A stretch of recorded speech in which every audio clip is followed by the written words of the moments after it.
ஏங்க ஏங்க உங்க பர்ஸ் கீழே விழுந்துருச்சு. ரொம்ப நன்றிங்க. 100 ரூபாய் கீழே விழுந்தாலும் எடுத்து பாக்கெட்டில் போடுற இந்த காலத்தில் பர்ஸு கீழே விழுந்துச்சுன்னு எடுத்து கொடுத்துருக்கீங்க. ரொம்ப நன்றிங்க. எதுக்குங்க நன்றி? எடுத்து கொடுக்கணும்னு தோணுச்சு, எடுத்து கொடுத்தேன். சரிங்க, நான் போயிட்டு வரேங்க.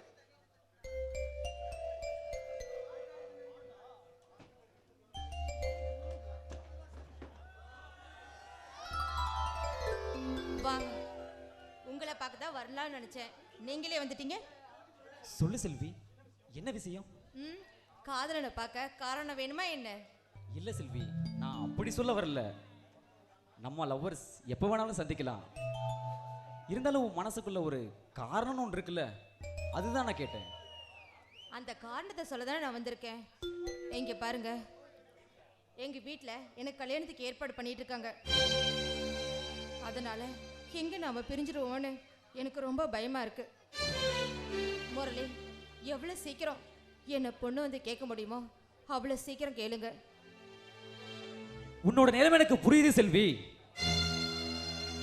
படிப்பு முடிச்சிருந்து நானும் வேலை தேடித்தானே இருக்கேன், அது உனக்கே தெரியும்ல செல்வி.